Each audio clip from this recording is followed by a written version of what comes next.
everyone, we're back. And this time we are looking to help you figure out what it is to network and give you some guidance on the 3 survival techniques that Dean and I came up with to really make sure that you have a successful meeting when you do go out to those either Zoom meetings or in-person meetings. And if you do this, we do believe that you will be successful during that session.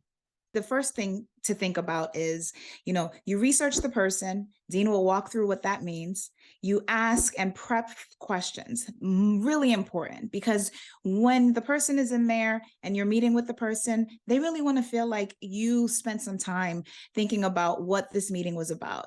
And finally, you write a thank you note. Dean, do you want to go into details with that? Yeah, so I think people tend to get psyched out a little bit by doing these meetings. People get very nervous.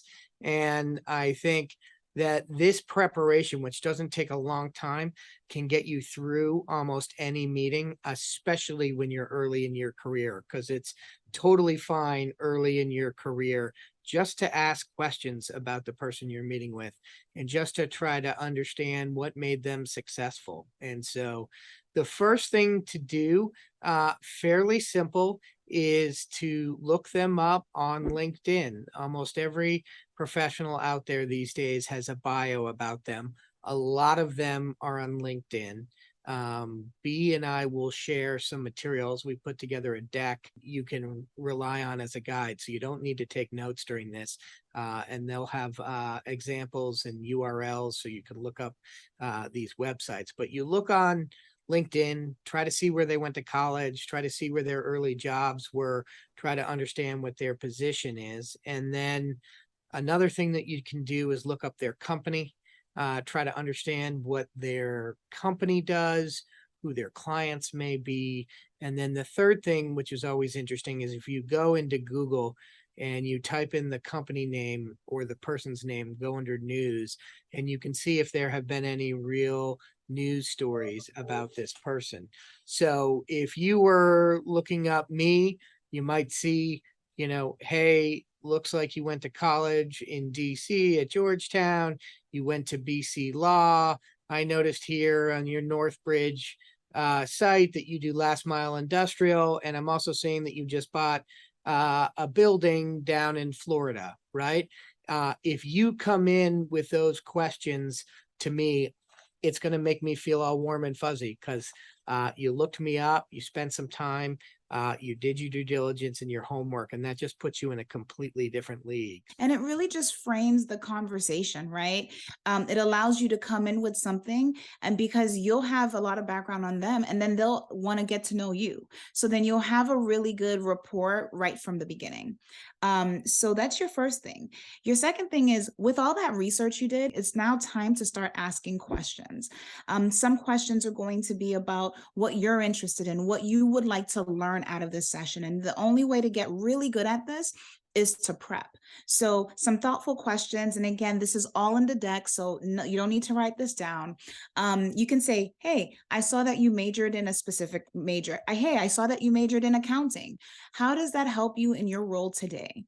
I think anyone that you're talking to would love that type of a question, just because you need to understand how they got to where they are. If it's something that you're interested in, you may need to do that as well, or understand how helpful it was for them in their career today and how it would be helpful for you. So, thoughtful questions. We have a list of questions that will be helpful as to how to really ask and frame these questions. Dean, what's that third thing? The third thing is give some love. And I think at the end, you always want to write a thank you note. People forget this. It makes such a difference, and it's not that hard. You don't need to write a bunch of paragraphs. You don't need to write a love poem. All you need to do is say, hey, I really want to thank you for, giving me some time yesterday and talking about how you became successful in your career. It's not lost on me that you have a bunch of things on your schedule. And I really appreciate you carving out a half hour. I look forward to staying in touch. And that gives you an opportunity to stay in touch with the person. I also, if you are not on LinkedIn, I'd get on LinkedIn, and then it's an opportunity to link in with that person so that they can be part of your network going forward. B, I know you used this process in the past. Any other sort of guidance and thoughts as folks are listening to this video and trying to piece together how to tackle these coffees?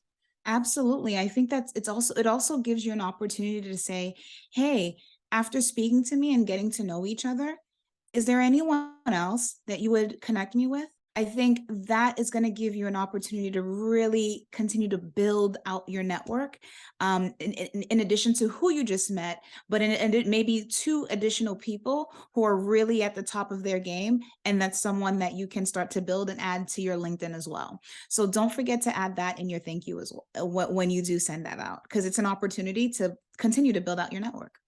Yeah, B, and the other thing that I was thinking is a lot of people get nervous when they're going into these coffees. They're ready with the questions, but when somebody asks them a question on why they're here, they feel uncomfortable. And I think one of the things that you can do, especially early on in your career, is instead of having to get really nervous about why you're there, you just say, look, I'm really interested in, let's call it commercial real estate, because that's where we are. I'm really interested in real estate and commercial real estate. And I've been setting up coffees to hear from different people that have been successful in this industry and to hear how they got to where they are, and hopefully that can be helpful for me. Something as generic as that can be really helpful, even if you're looking for an internship there in the future. You don't have to necessarily go in asking for a job. You can ask for information about how they were successful in the work and what makes their job interesting, and that really opens the door for you to build a relationship with them. We hope that you'll really take this advice, because we do believe it will continue to help you grow the networking, your network, and really help you find the direction that you want to go into in your career. So we've got all these materials available here at Coffee Connectors.